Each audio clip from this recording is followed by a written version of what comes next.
we got us a real fight on our hands today. Alright, what we have today is Master Roshi, Dragon Ball Z.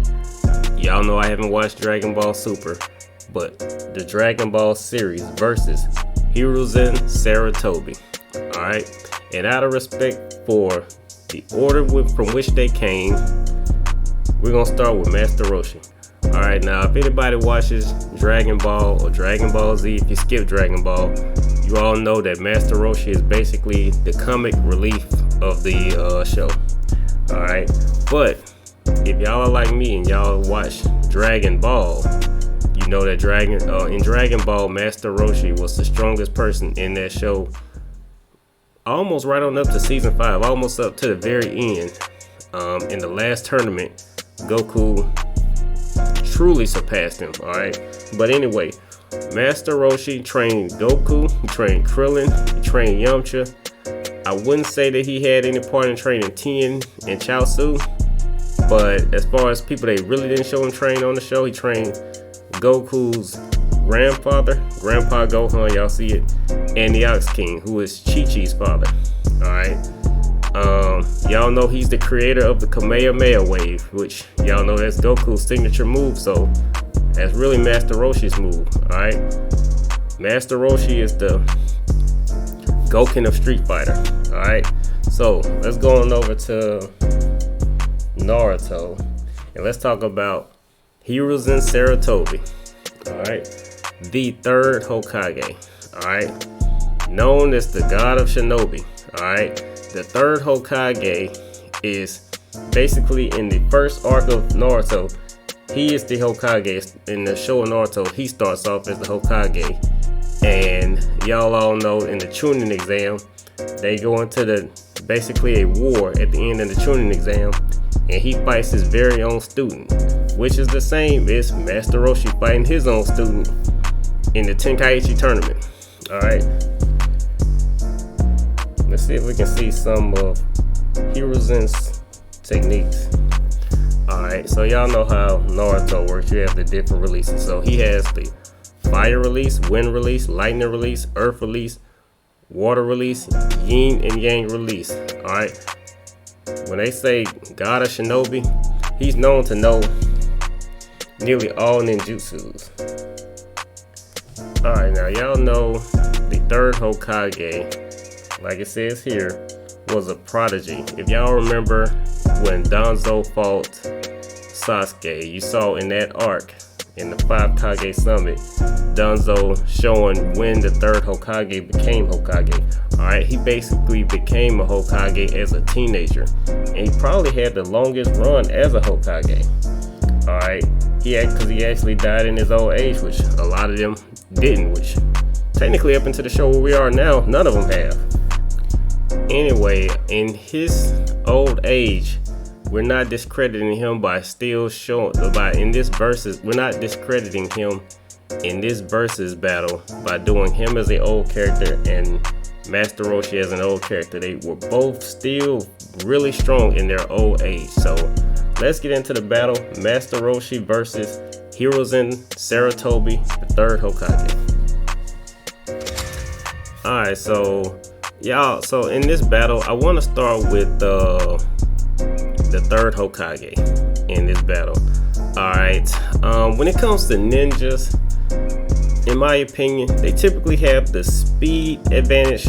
When you do a versus battle, they typically have the advantage of being in battle, actual experience in a fight to the death, and they typically have a more vast category of moves to pull off and scenarios where they're experienced in a situation where they can weasel their way out or actually take advantage of a bad situation.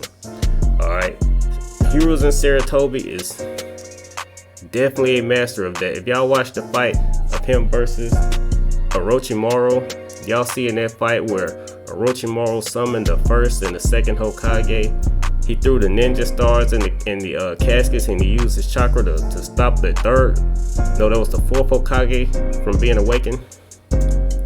That's just awareness. All right, and I should mention this. Okay, when you're dealing with Naruto and Dragon Ball Z, mostly Dragon Ball Z, a lot of the lore comes from Chinese lore. And a video game is coming out, y'all, so y'all need to check it out. It's called Black Myth, the story of Sun Wukong. Okay, reason why I say you need to check it out is because the Monkey King Emma, if the lore matches the game, the Monkey King Emma is them paying homage to Sun Wukong. Okay, Sun Wukong becomes the Monkey King. Of course, you know, in Dragon Ball Z, that's what Goku becomes when he looks at the moon. He becomes a great ape. Okay, Sun Wukong is the king of the monkeys. Okay, you flip it back over to Naruto, the staff that Enma turns into is the same staff that Goku uses. Alright, I just wanted to mention that. It's not really on this topic, but in a fight, the third Hokage has explosive tags, he has shadow clones, he has the ninja stars that him and Konohamaru throw when they do the shadows of them, and it basically makes shadow clones of the ninja stars. He also has that Death Reaper seal. He has Fireball Jutsu. He has Earth Jutsu. He's basically Kakashi, but stronger. In all honesty, if y'all know Kakashi, you know Kakashi has all these ninjutsus that he uses when he's not using his Sharingan. That's basically what the third Hokage is, but just imagine it just a little bit better. All right. The third Hokage is just more wiser, more battle experienced than Kakashi. Even though Kakashi's strong, though, downplaying Kakashi. But when you're dealing with the third Hokage, it's less errors. However, the third Hokage, as small amount of chakra as Kakashi has, the third Hokage actually has less stamina. Alright, but the skills are definitely there even in his old age. Now, I did my research. The third Hokage died at the age of 69. I'm going to get to Master Roshi, but Master Roshi is apparently 430 years old. Alright, but anyway, the third Hokage, when he was fighting the Nine Tails, let's be honest, he left that fight to the fourth Hokage because he had no answer for the Nine Tails. Whereas when he fought Orochimaru, he had to fight that fight on his own. And when stamina came into play, he basically had to give up his life and seal Orochimaru with him. Now, he failed at that, but he was able to seal the first and second Hokage. Okay, so what I'm getting at is the third Hokage's weakness is his stamina. Alright, as far as the skill level is definitely there, but you gotta have a weakness at this old age, and his is clearly there. Alright, so let's go over to Master Roshi. Okay, Master Roshi. The weird thing about them both is they both ended up fighting their students. Okay, Master Roshi fought Goku. Okay, when Master Roshi was fighting Goku, Master Roshi had to use after images, which y'all see that in every anime, which basically means I'm moving so fast that what you see of me, that's just the after image. I've already moved. Alright, he has the Kamehameha wave. Alright, we already talked about that. One of the most popular moves in all anime. And he has this move that you really don't see. He called it lightning flashes. Okay, that's the move that he tried to seal Goku's fate with. And Goku, while basically having to submit, turned into the great ape, turned into the monkey. And of course that broke him free. And then of course Master Roshi then had to fight Goku as the great ape, where he blew up the moon with his Kamehameha. Alright. Also, Master Roshi has Genjutsu. Okay, in the fight with Goku, he actually put Goku to sleep. Okay, and then Bulma from the crowd woke Goku back up by telling Goku it's dinner time. Alright, and the last thing I want to mention about Master Roshi is when he fought King Piccolo, he actually has a sealing jutsu too. And like the third Hokage, he failed to seal King Piccolo. He lost his life just like Master Roshi. But he has a sealing jutsu.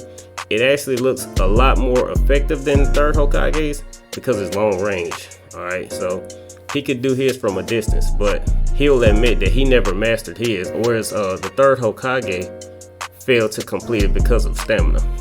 Alright, so let's get into the fight. Alright, so in this fight, who do I have? So here's the problem with this fight. The speed, in my opinion, is actually even. I don't think Master Roshi is any slower or any faster, for that matter, than the third Hokage. I think it's a dead even battle. I do believe wisdom would go to Master Roshi, I'm sorry. But on top of that, Master Roshi can sense your power level. Now, I don't know if there's any different with chakra, but let's just call it that he can actually tell how strong you are. Alright. The thing about the third Hokage, however, is the third Hokage is more dangerous. Okay, if you put this battle in the Tenkaichi tournament, it actually is in Master Roshi's favor, because the whole thing is you get a ring out and that wins the fight. And the third Hokage actually needs more space, in my opinion, to actually do all his jutsus.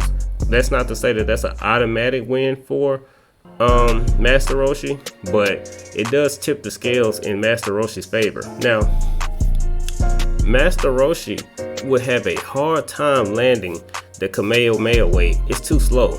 The lightning flashes, however, he could possibly land those. Problem is, ninjas are just prepared for it. But the Dragon Ball Z world and the Naruto world are not that different. While Master Roshi is yelling, just wasting time, alerting his opponent of what he's doing, ninjas are weaving hand signs to do a jutsu. So you both have those basically what I call openings, where you can counter hit your opponent, and Master Roshi is fast enough to counter hit and counter block. So I'm not gonna give the speed advantage to either one. I'm gonna say that they're basically even. I will argue that in hand-to-hand combat, it would probably go in Master Roshi's favor. Alright, the Dragon Ball Z characters are just more powerful than the Naruto characters, obviously. Even in Dragon Ball, Master Roshi would be more powerful physically than the third Hokage. I don't think anybody would debate that. Meaning the third Hokage can't win a fist fight if he's getting hit, whereas Master Roshi could be getting hit and still win the fist fight. Y'all know what I mean. Okay, now I don't think that Master Roshi's Genjutsu will work on the third Hokage. Alright, with the third Hokage, if he has any Genjutsu, which all I saw him really use was making the room dark, so I guess that's more ninjutsu or whatever, but that would work on I think it would work on Master Roshi for a time. Alright, I think Master Roshi would counter. He couldn't do it for long, but if he happened to use it to seal Master Roshi, Master Roshi would be in trouble. Now, I believe Master Roshi, even in his old age, is powerful enough that if he couldn't seal Orochimaru, he wouldn't be able to seal Master Roshi. Alright, Master Roshi never had a stamina battle. I'll say this about Master Roshi. When he fought Goku in the first tournament, he actually fought Goku for 4 hours, and he fought Goku turned into the Great Ape. Then he destroyed the moon with a Kamehameha wave. He buffed up to maximum strength and hit the moon with a maximum strength Kamehameha wave. Then continued to fight Goku. And of course they kind of had a double knockout. And Goku got up first, and Master Roshi got up. And of course all he had to say is I'm the winner, and he won. But the point is he stamina wise goes into Master Roshi's favor. Okay, now ninjutsu. I do believe with ninjutsu that Master Roshi would get hit with a ton of Hiruzen's ninjutsu. So I believe he would dodge fireball jutsu because everybody does. But the water ninjutsu and the mud, those things could possibly hit Master Roshi. I don't think they would do enough damage to make a difference. The problem with the third Hokage is I don't see how he can deal the damage to Master Roshi. that this turns into an actual ninja fight. Okay, I think what this fight turns into is hand-to-hand combat. Come fight me up close. And yes, Hiruzen in the ninja world is one to be reckoned with. But the problem with Master Roshi is I don't think that's the fight he wants to take on. Okay. I don't believe Master Roshi would get a kill shot on Hiruzen with any of his techniques. So that's whether it's his genjutsu, and I know y'all probably don't even believe he has genjutsu, but he does. His lightning, his Kamehameha. I don't believe neither one would help. Okay. Also, I don't believe Hiruzen would necessarily use the Monkey King Emma in his fight. Y'all know that's his summoning jutsu. Could he use that staff? Possibly. Could it help? Yeah, I mean that Monkey King, he's tough. He's tough, but he didn't use it in the war, so I kind of want to leave that out of debate. So let's get to my conclusion. Who do I think wins this? Okay. When I started this video, I already felt in my mind I was going to pick Hiruzen. But as I'm talking this through, I don't believe he can win. He is a more dangerous person, reason which I was going to pick him. Anything that he lands is more lethal as far as the tools he uses. But in all honesty, I think both of them will be dodging their more powerful attacks. They could hit each other with the lighter stuff, but when it comes to their kill shot attacks, Death Reaper Seal and Kamehameha and the lightning, I just think they would dodge it. I think the only way they could reach a conclusion in this fight is hand-to-hand combat. And Master Roshi has the stamina to win it, and Master Roshi has the damage, and he has the durability to take damage. And it's weird because he's older than Hiruzen, and I would even want to give Hiruzen the speed advantage in that fight, but it's just kind of hard to do it. Master Roshi meets him on all aspects of this fight, and I gotta go with Master Roshi. Master Roshi wins this fight. Y'all, let's debate it in the comment section. Y'all know I love doing these, and y'all know how much I love Naruto, but I'm gonna go with Dragon Ball on this one. Master Roshi takes it.